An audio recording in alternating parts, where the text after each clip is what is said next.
Just give everybody a few seconds to join. Should we turn off our video while other people are reading? Yes, please. Yeah. And your audio as well. Of course.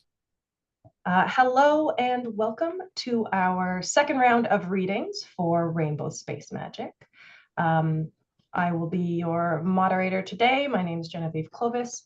A few logistics before we get started. You are welcome to use the chat to talk to each other and share recommendations.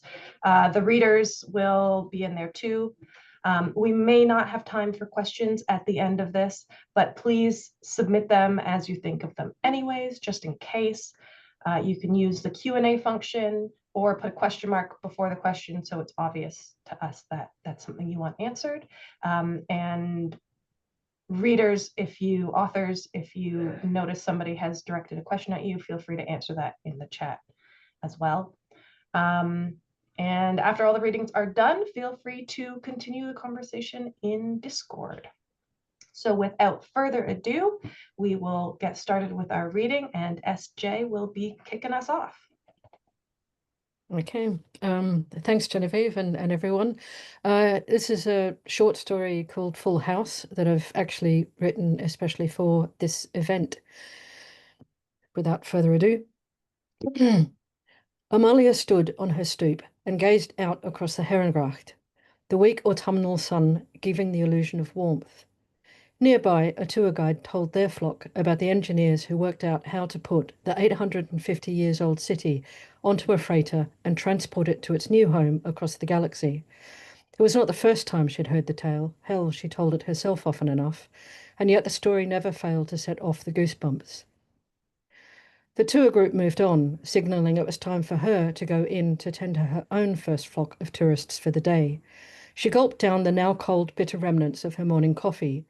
She liked listening to her rival tour guides for any new spins on the ancient stories and for tips on how to deal with the tiresome tourists who loved to claim that this Amsterdam was fake and cited differences to prove their point. Of course this Amsterdam differed from when it was on Earth. Amsterdam on Earth in 1620 was not the same as in 1820 or 2020 or... Her watch informed her she needed to leave earlier because of an incident blocking her usual route to the canal boat tours dock near Centraal.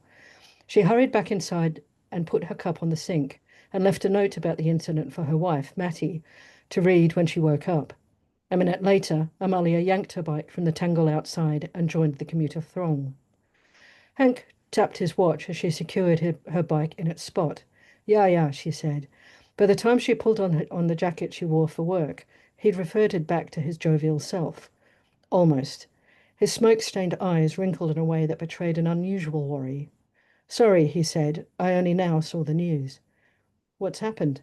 You don't know. Only about a diversion because of an unspecified incident.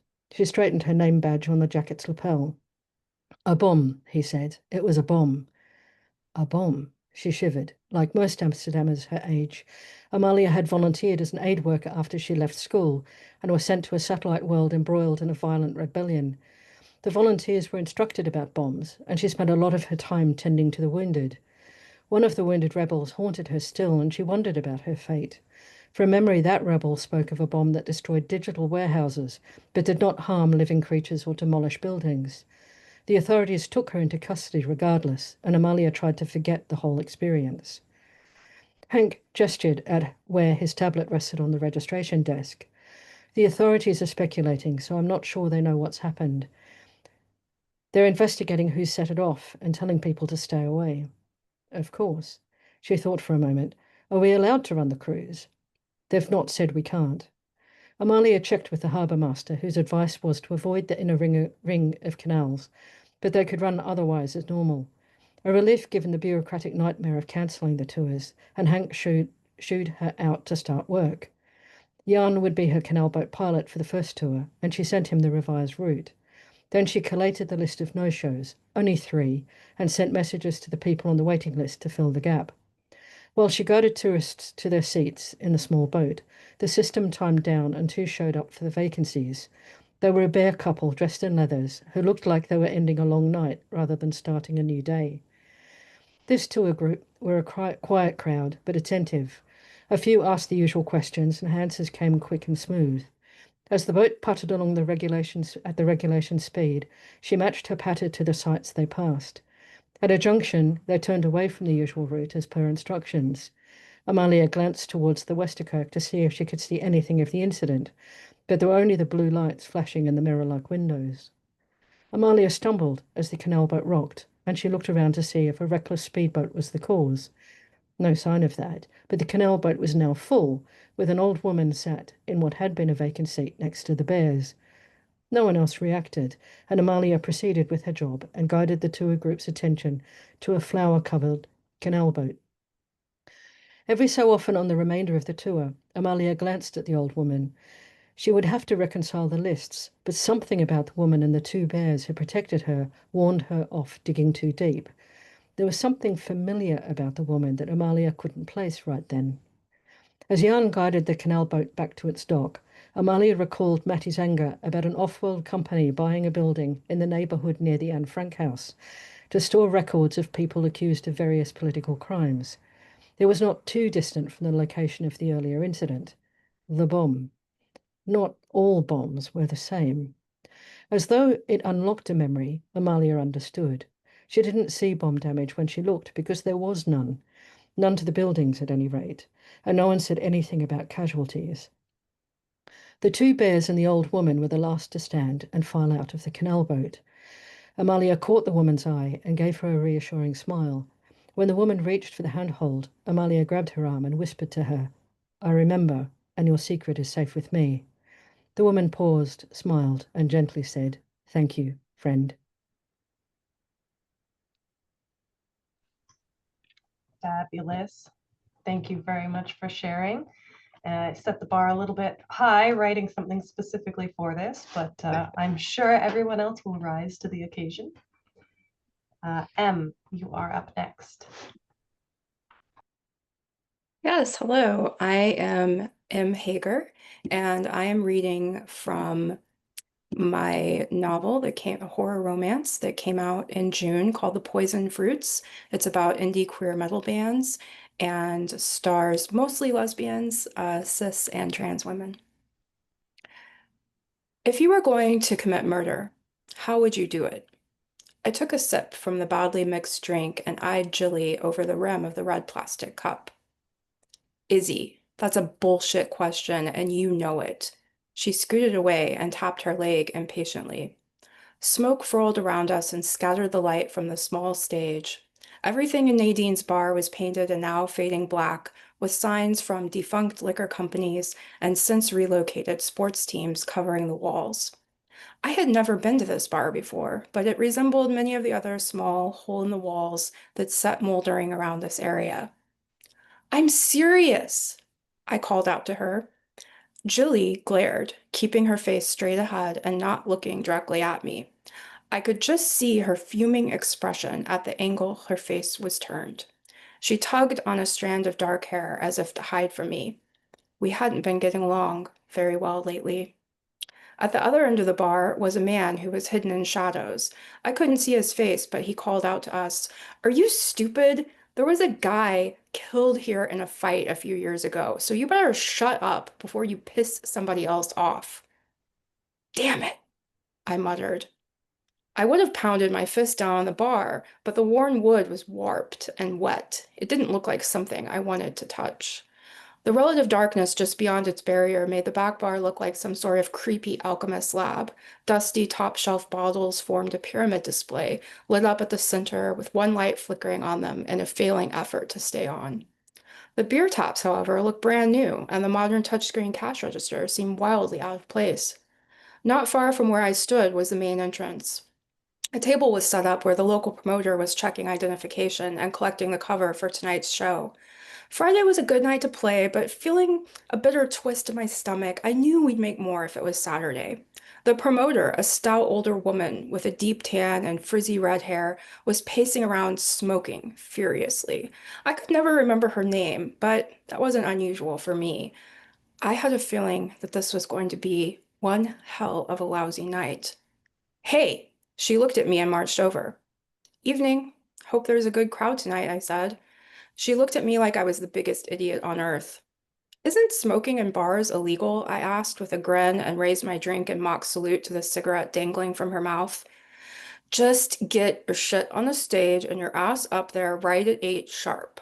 You guys are opening, and I don't want any fuck ups. The only reason I booked your band is because Mark used to play here. The cigarette never left her mouth as she ranted on, and I began to tune her out, looking for a way to escape this one-way conversation.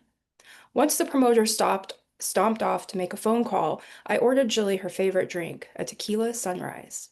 There was a new bartender who had taken over since we got in our first round. She was a petite blonde who looked me up and down for what felt like the longest minutes of my life before she finally said, "I've seen you guys play before. Pretty good stuff, but I hope you have some actual fans coming tonight. This isn't really the type of place for a girl band, you know." "Oh, well, we can always make some new ones." I took the drink from her with an attempt at a sly flirtation, ignoring her insult. "Mixed drinks aren't free for bands, by the way," she said. "Sorry." Uh, okay, the first girl gave them to us for free," I protested, but gave her my debit card to open a tab. Who really knew how much was in my bank account? For the past week, I had been too scared to check. I took the tequila sunrise over to Jilly like the peace offering it was. "Look, I'm sorry about what happened, Jilly. I really am. I always say stupid stuff without thinking." I smiled and tried to look penitent. A look of weariness had replaced the anger that had sparked her brown eyes only moments ago, and I felt guilty. Jilly looked so amazing sitting there in her ripped up fishnets, black jean skirt, and a red corset that made her deep brown skin somehow glow even more. I knew it was hard on her playing at these dive bars where one could encounter a racist comment at any moment.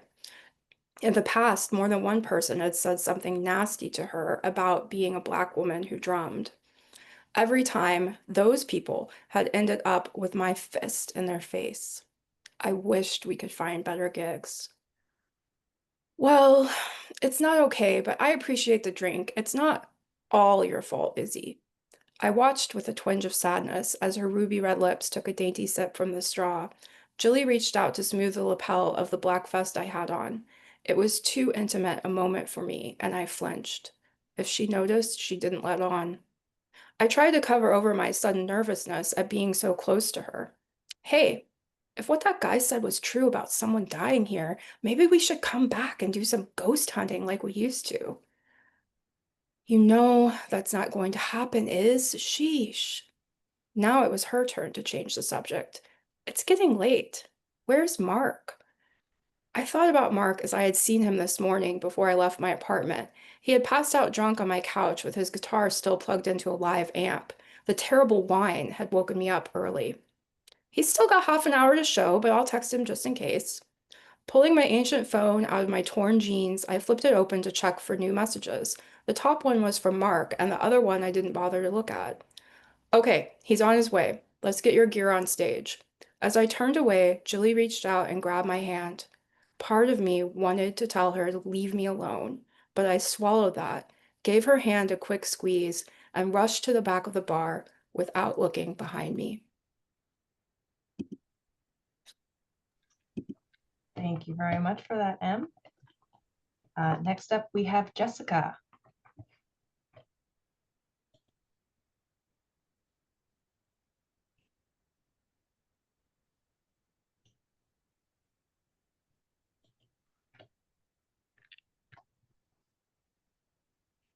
Jessica, you still there?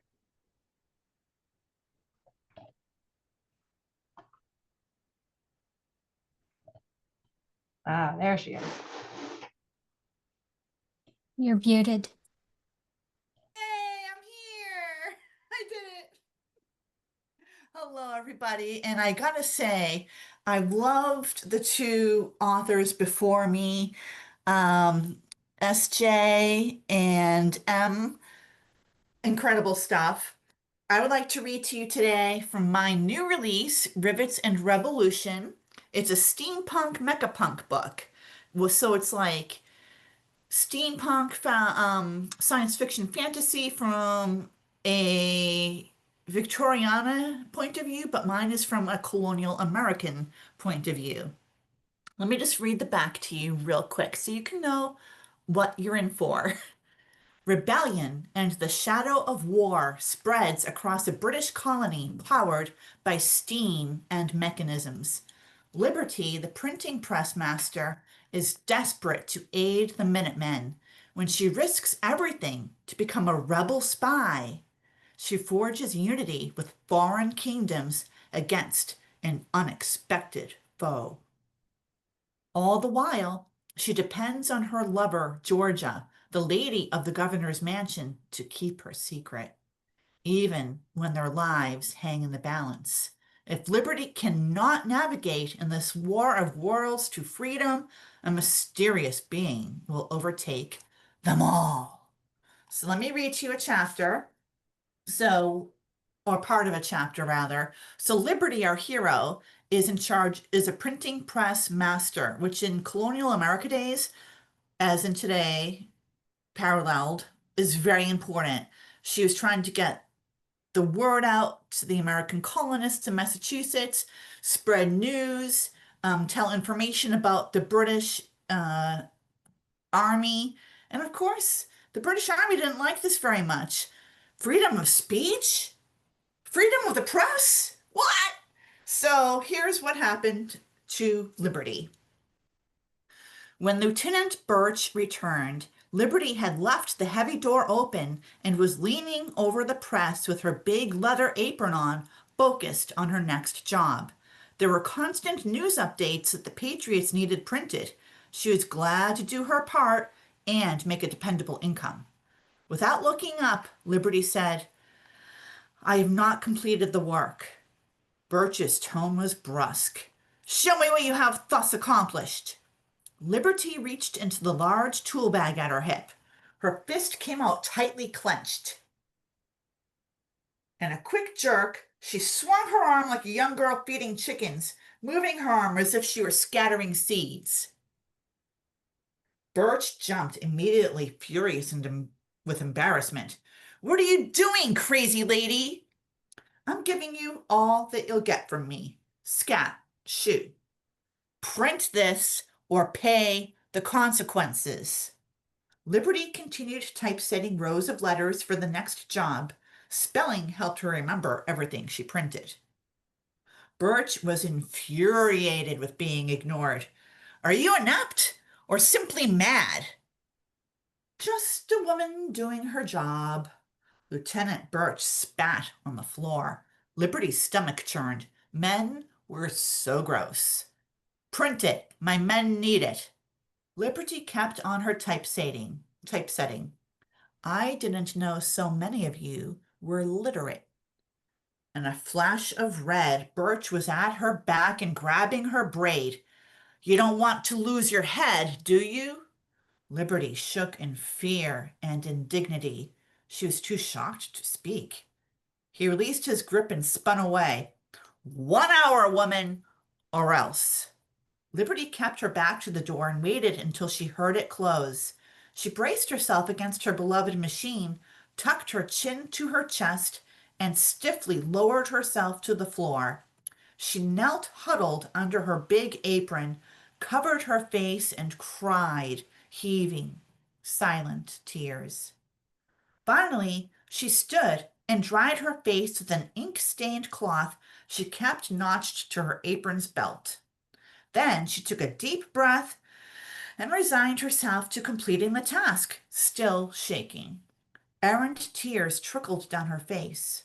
Liberty was angry mostly at herself. She wanted to defend her beliefs, but needed to protect the press.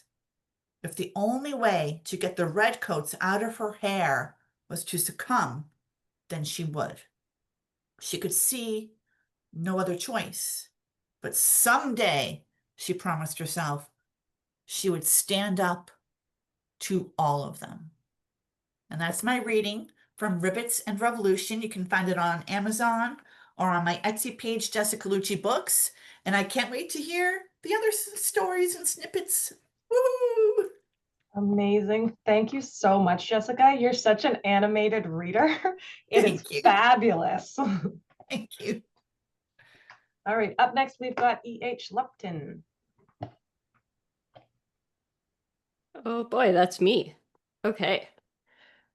Um, so I decided that I'm going to read something from what I've been calling the new top secret project. So this isn't out yet. Hopefully it will be out around the end of the year. You can, follow me on social media, sign up for my newsletter, whatever, to get news of it. It's in the Wisconsin Gothic series, which starts with Dionysus in Wisconsin, right back here, which is available all over. It's urban fantasy mixed with queer historical romance set mostly in Madison and Wisconsin in the 1960s, early 1970s. This particular piece is actually set in France, so I apologize in advance um, for my French pronunciation and also my Breton pronunciation. Yeah, I'm I'm very sorry, especially to the Canadians who are probably much more educated in French than I am. All Romance languages have kind of become a single language in my head, and it's not helpful. So here we go. This is section 6, fantôme, which is a ghost. Ulysses woke up disoriented, with a ghost bending over him, one hand outstretched. That startled him, and she stepped back as though she was also surprised. She had been, a woman about 50 or 60 years old in a black gown with wide velvet sleeves trimmed in gold and orange satin.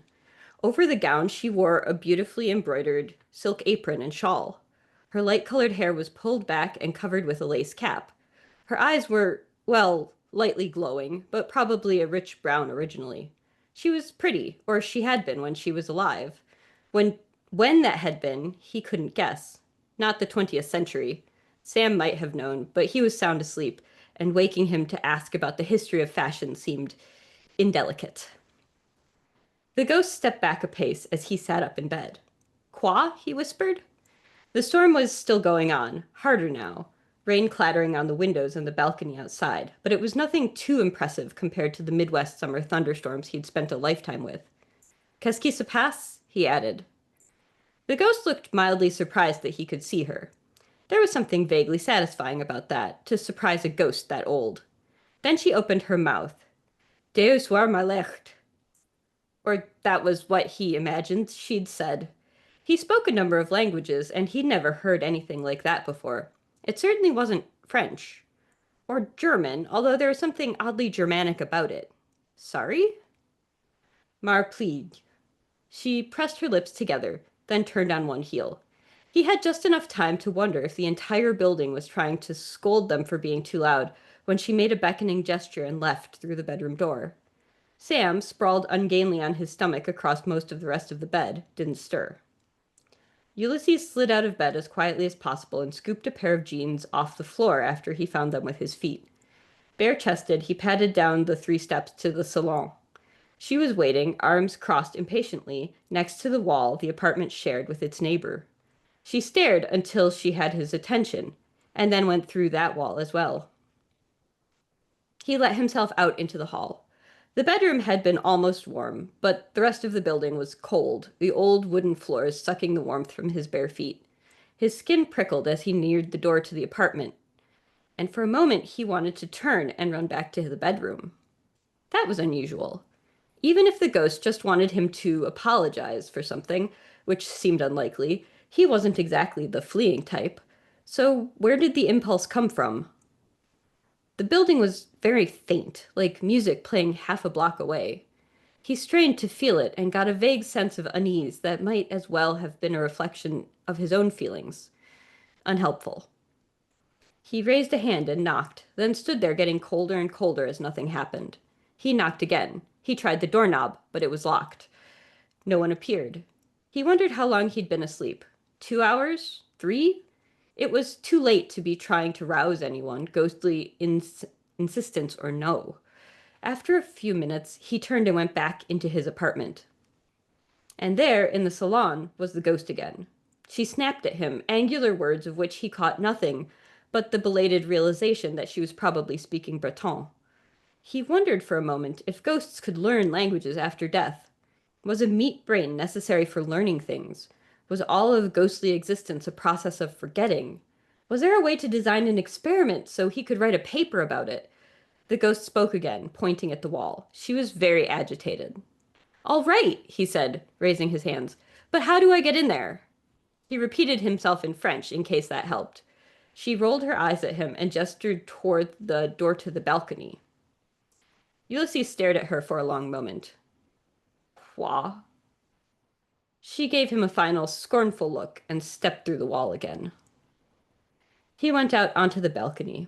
He wasn't thinking too clearly because he went out into a rainstorm in 40-degree weather with no shirt on and no shoes.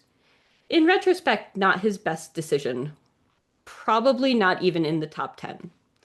But he had the sudden, distant sense that not just the ghost, but the villa was pulling him along. So he went. It was unclear if the rear of the villa had been remodeled when the building was converted into apartments, or if the current face was the way it had been originally built. On their floor, there were balconies attached to each apartment rather than one long balcony running the length of the floor, each hedged by cast iron railings. He gauged the distance in the flashes of lightning, about 2 feet, maybe a bit farther. It wasn't a difficult jump, except that half awake, 3 floors up, in the rain, it was. He swung his legs over the railing. By reaching out as far as he could, he was able to find the edge of the next balcony with his toes and then swing his weight across, catching the railing, haul himself over. Trying all the while not to think of how high up he was. What was it his brother Laz always said? Time enough to think about the fall on the way down. By the time he found his footing on the next balcony, he was starting to shiver. Luckily, the "come and see" was very loud here. Feeling like a genuine creep, despite the building's pressure and the ghostly commands, he peered into the glass door it seemed to want him inspecting. For a minute, maybe longer, he saw one guttering candle on a dish in the middle of the floor, and nothing else. There was just enough light to ruin his night vision without actually being able to see anything. Then a spectacular sheet of lightning flared out over the ocean, and he saw a body lying on the floor and the ghost bending over her. And then he was alone in the darkness again. That's it. Amazing. Thank you very much. Next up, we have Gideon.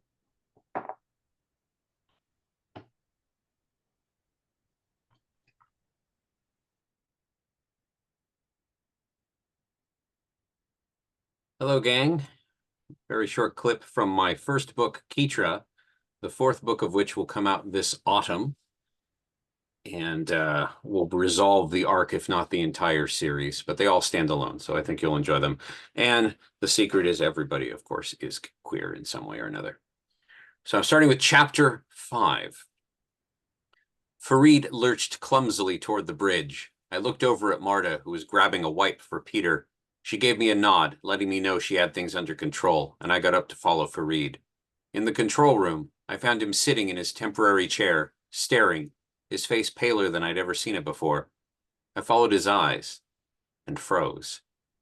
The window was empty.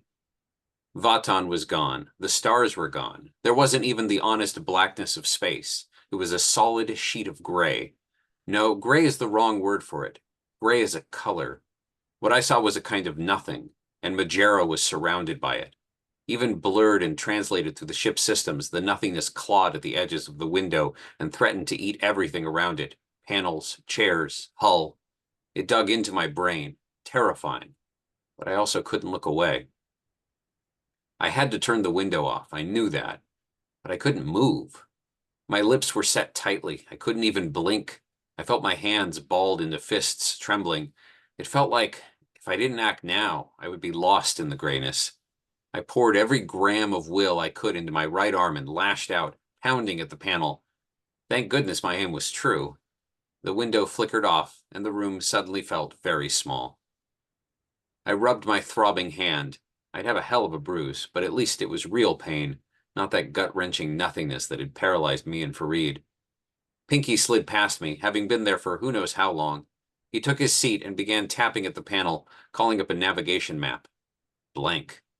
He turned a deep maroon with puzzlement while expanding the range. Still nothing. Kitra, he said. There's no there. Vatan, 4, even Yeni Izmir. They've vanished. He looked at me. Yeah, in jump, I finished. I guessed it when the cramps hit. Farid wheezed out of breath, his face now only a shade lighter than its normal deep tan. I've never jumped before. Is it always that bad? I nodded my head.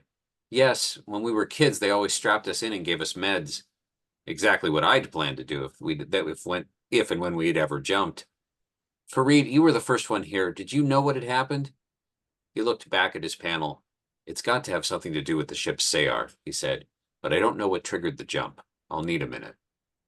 I closed my eyes, my mind wobbly. I felt out of control, like I'd woken up on a grav coaster with no memory of even having gone to the fun park. First things first. Pinky, can you tell where we are when we went into jump? I asked. Were we far enough away from Vatan? He nodded his stumpy head. Way ahead of you, Pinky said, pointing to his panel. It was still showing the navigation map, but this time all of the familiar space marks were on it. Vatan, the moons and rings, and our path from the planet, which ended in a big yellow dot marking where the jump happened.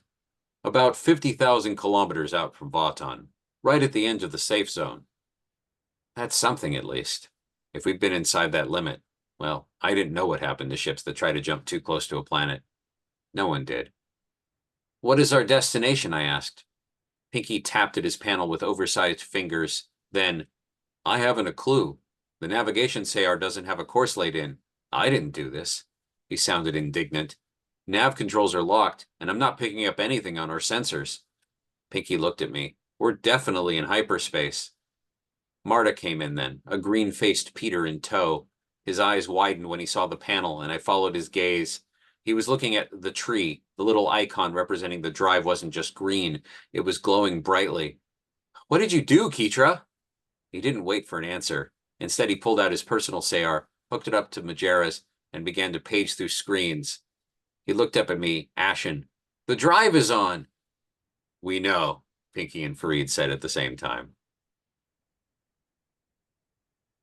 That's that. Brilliant. Thank you so much. Rachel, you are up next. Hi. So I'm going to read from one of my short stories. It's called Do You Love the Color of the Sky? And it is about an interdimensional art heist, sad lesbians, and the ghost of Walter Benjamin. As a child, before I had real problems, I used to worry about the color of the sky. I would lie on my back for hours as the cerulean red bled into rose gold, forming a circle between my thumb and forefinger, taking a snapshot of the hue with my mind. Control S, as if I might retrieve a file of my collected moments and scroll through colors never meant to be seen by the human eye more than once. Watching the exact second it deepened, promising the ephemeral color I would not forget it. In later years, when the sky was orange, when it was burnt sienna, I was further convinced of the fleetingness of color, the importance of preservation. When I die, these colors, committed to my child's mind, will all cease to exist. When I looked into the barrel of the pistol leveled at my head, my first thought was to worry about who would take care of my dodo, Sadie. The intruder had come down hard on the staircase that led to the door in the ceiling, with a crash that must have surprised her as much as it had startled me.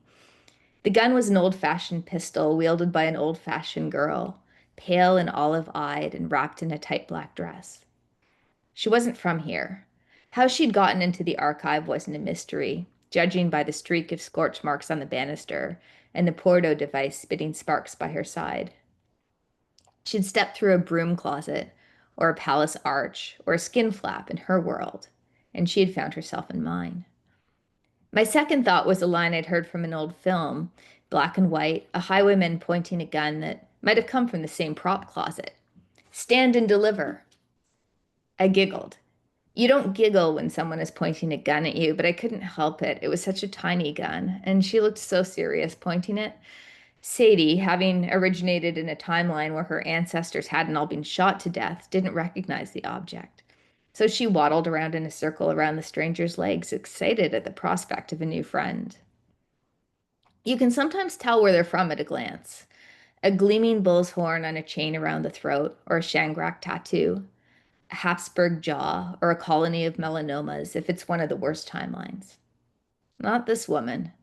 She had burst from the fire, fully formed and innocent of all history. Can I help you with something? I asked her. She was searching the room for something specific, of course, unfazed by its unusual architecture. You didn't crash into a different timeline with an antique pistol and a broken Porto device because you were looking for the 1000th variation on the Mona Lisa in the sunken museum of New Châteauhouec. The most valuable piece I had was Caravaggio's 1636 masterpiece, David and Jonathan, his last major work in any timeline. The painter, having sworn forever off bar fights and prostitutes, depicted the young lovers with a tenderness and passion typical of his mature work, his violent nature tempered by time and wistfulness.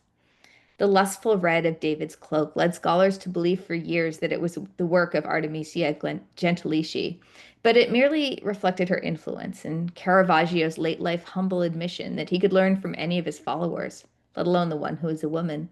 Given the provocative take on the subject matter, it was never exhibited publicly. Like the sky, it was a waste that only I would ever witness it. Well, she didn't want that one.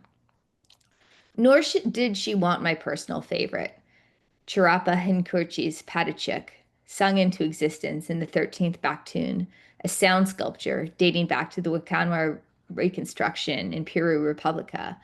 It was a jewel-encrusted fragment of a better, more harmonious world, perpetually cracking and rebirthing itself anew. There's nothing like it in any known universe.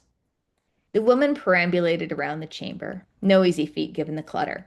Oh, I did my best, but preservation space for the great lost works is limited when there is so much else that must be rescued from the ravages of timeline decay. The staircase up to the floor and the ceiling bisected the room, leading to an awkward space under which I'd stuffed archives of old finds, too insignificant to be displayed or too fragile to be exposed to the stilted air. She landed on one of the smallest pieces, on a pedestal, an exquisite oil even smaller than the aforementioned Mona Lisa variations. She seized it in her hands. This, of all things, is what made me at last gasp. But she was gloved. She came prepared, and at least the oils of her skin wouldn't damage the work. This belongs to me, she said.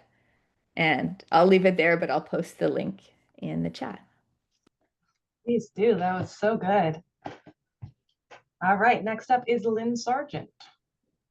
Hello, thank you so much for having me, and to all my fellow readers. These have been really wonderful.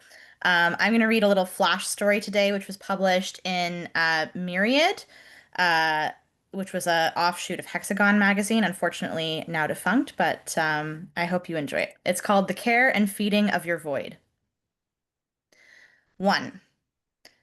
Do not stare into the depths of your void. It is not alive. It will not look back, but your human propensity for pareidolia might lead you into the mistake of seeing eyes in its deepness, create anguish where there is only a wound. If you stare, you might imagine it gazing back. If you imagine it with eyes, you might not be able to do what else needs doing if you wish to be rid of your void. So, do not look, lest it become too real, too alive. 2. Your void is both deeper and shallower than it appears. If you plumb its depths, you will only deepen them. If it can heal, then so long as you follow these instructions, the shallows will eventually turn to sand, and the sand will swallow what remains. I promise. It seems impossible. After all, evaporation and erosion are things beyond the timescales of human observation. This is another reason you should look away. Like a watched pot, it must be ignored to arrive at its final form. In this case, that form is its disappearance. 3. It is okay for others to touch your void. Let them rub their wholeness against it. Let those you love who want to touch you and whom you want to be touched by experience the totality of you, even if that includes an absence. It is your void, after all, and it is a void, not a disease. It will not spread away from you. Remember, even voids can enjoy warmth and connection. Your void found you for a reason, after all. 4. Although your void is not a disease, if you do take steps to heal it, you must do so all the way. You see, all voids know each other. They whisper secrets through unbeing to their kin. They might mistake your not wanting to have a void to be a call to war.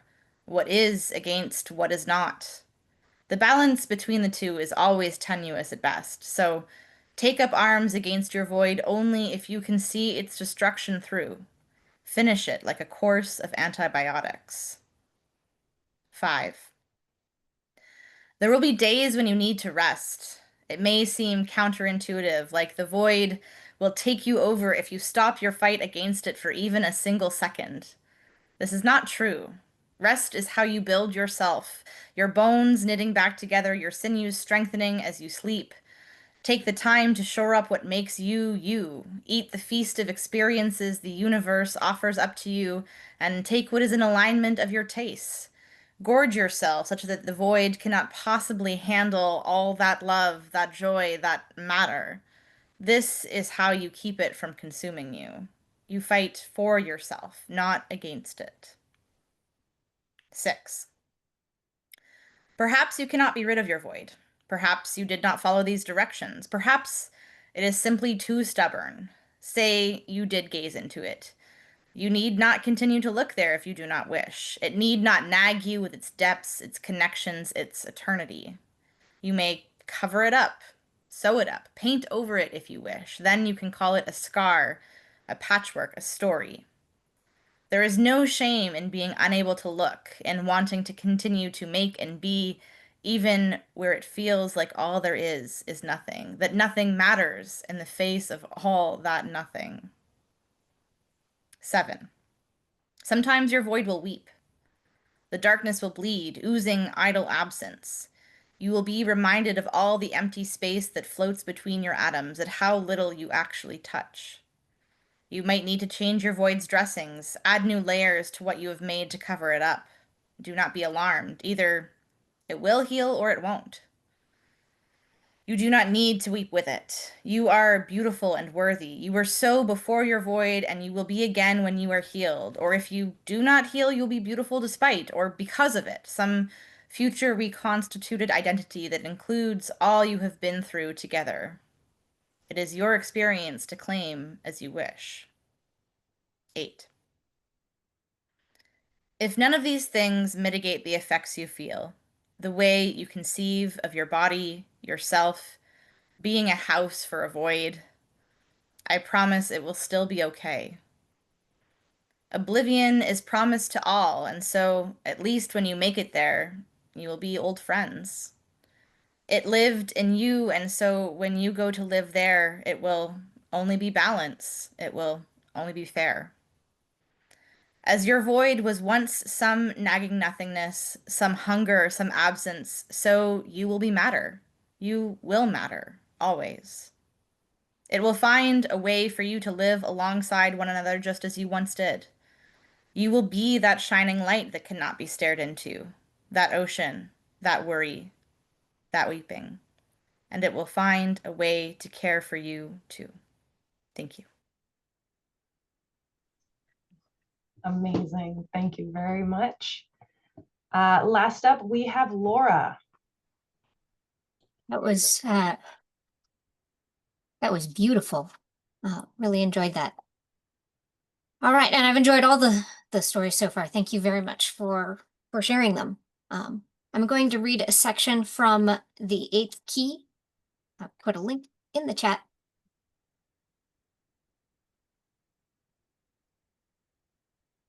Corwin lay curled on his side, his hair once more spread over him like a strange blanket.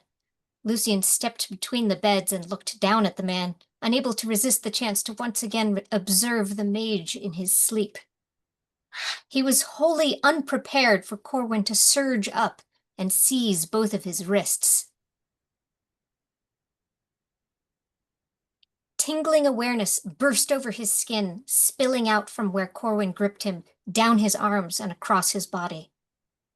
"This is the 3rd time," Corwin said, voice low and angry. "The first time, I thought I was merely distracted, too focused on your pack. The second, I'd just woken up. This time I was ready for you. Lucien stared, the fog from the ale he'd consumed and sheer exhaustion lifting as his heart pounded. What? Why can't I sense you? Corwin gave him a little shake, and the sensation became a prickling one, intensifying almost to the point of pain. Lucien shuddered, wondering if this was what Corwin had meant when he'd claimed not to be defenseless. I don't know what you're talking about, gasped Lucien. He yanked and twisted against the other man's grip. Corwin made a sound of frustration. I know you're a mage, he snarled. Who trained you? Was it Nacella? His hair stirred around him as he moved. What?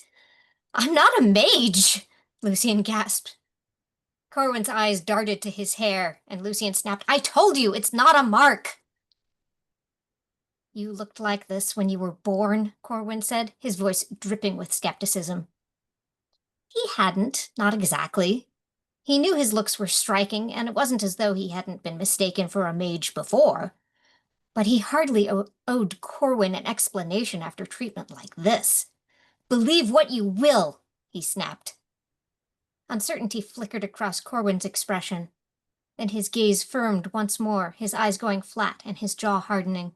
He pressed forward into Lucien's space, and when Lucien moved to shove him back, the tingling sensation intensified once more, sinking down into his skin, deeper and deeper, until he felt as though he would shake apart. What is that? Lucien whispered. What are you doing? Another flicker of hesitation. This time Lucien felt it as well as seeing it, the rush of sensation wavering. Don't mock me, Corwin cried. Where is the key? The key? I thought you had it. How did you get into the room with that? You! Corwin bared his teeth. Lucien hissed in a breath as the rippling sensation became a flood, rushing into him. Gooseflesh stood out on his arms and legs, and he could feel the hair on the back of his neck rising as well. It was like being enveloped from the inside. It was terrifying. It was exhilarating. And suddenly Lucien sensed that Corwin's power, though it seemed strong, was as thin as a summer leaf. Lucien could tear through it easily. Recognizing that, he let it come, let it wrap around him, let himself sink into it. It didn't hurt. It was the prickle in one's fingers and toes when standing at the edge of a cliff, or the shiver of going from a too hot place to a cooler one. Strange, but not unpleasant. As abruptly as it had begun, it was gone. Corwin stepped back, his eyes wide and hands shaking when he dropped them to his sides.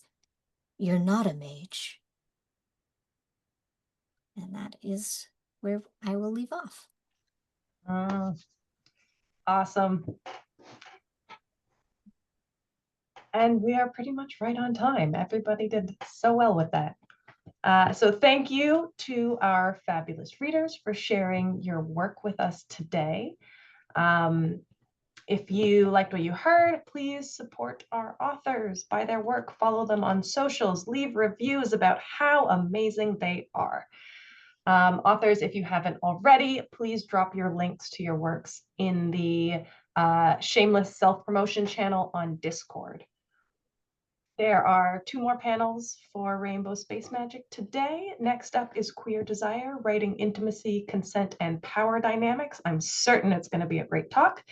So you can join us at 4:30 Eastern for that. Thanks, I'll be on everyone. that panel. Oh, perfect. So thanks, everyone, and we'll see you soon.